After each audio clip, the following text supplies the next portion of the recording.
Hey guys, Aaron Schober and Josh Lucas from Sword Carolina. We are coming at you with another interpretive video of Ott's Ringen. We're going to be doing unbalancing at the elbow today.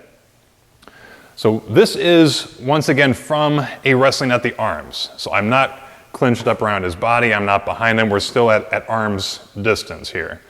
This is going to be a technique to actually unbalance him to make it easier to throw. So if you remember in an earlier video we talked about if Josh is standing here very neutral, very balanced, it's going to be very difficult for me to throw him here because he's balanced.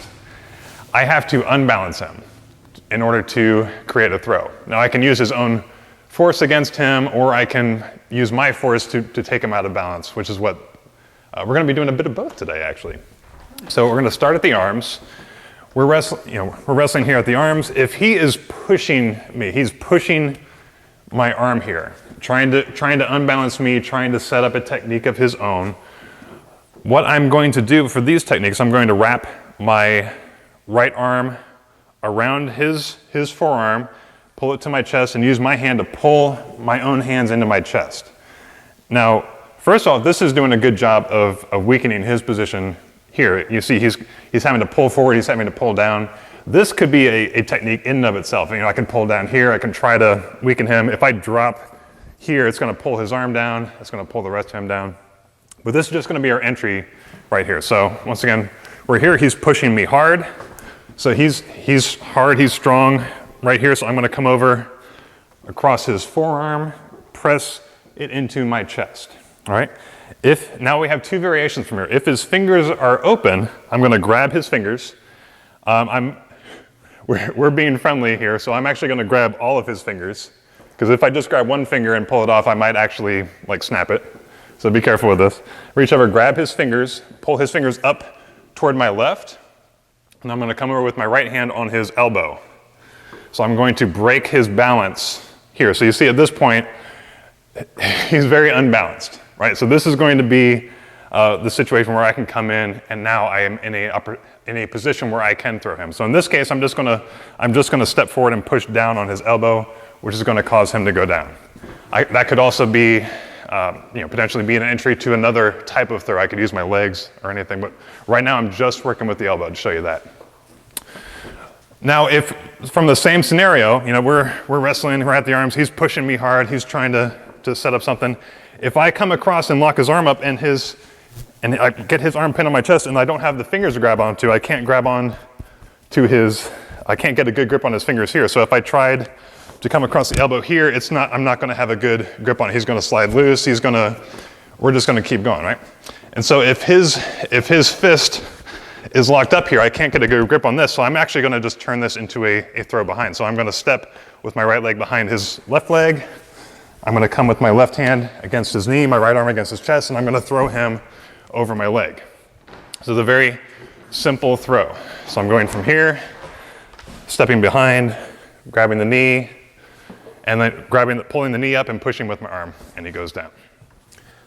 So both of the techniques that Aaron just covered are if your opponent is pushing you, if they're applying pressure to you, that really creates the opening. We decided to try what happens if he's not pushing, if he's more in a loose grip, and I try and attack his left arm and pull it down onto my chest.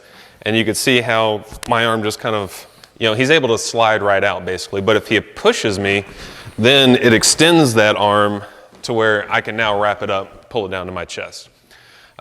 This technique is going to be if he's in that loose type of grip. So I can't use that, but he's not committing to much, but he's also not offering much. He's just kind of staying pretty neutral in the grasp.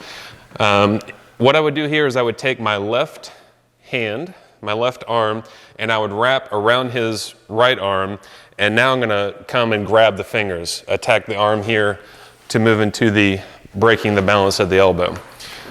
So my left arm wraps around his right arm. I reach and grasp his fingers, pull up, and push the elbow over, and you can see that's breaking the balance right there.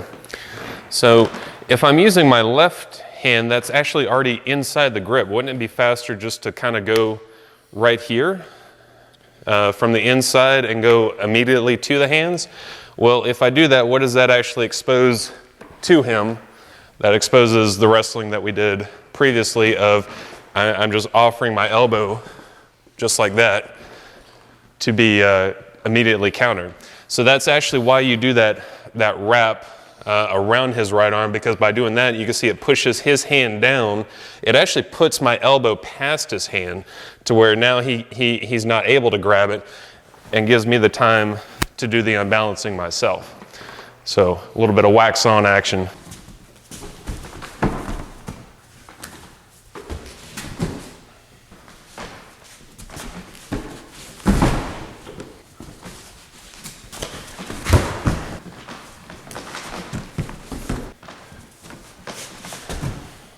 So that is 3 techniques for breaking your opponent's balance at the elbow. Seem to be pretty effective, techniques. But in our next video, we're actually going to be covering 3 counters to this. And gosh, there's 3 counters. Does that mean they're bad? No, not at all. It means that they're so good, you got to have multiple counters to take care of it. So tune in then. From Sword, Carolina, we'll see you.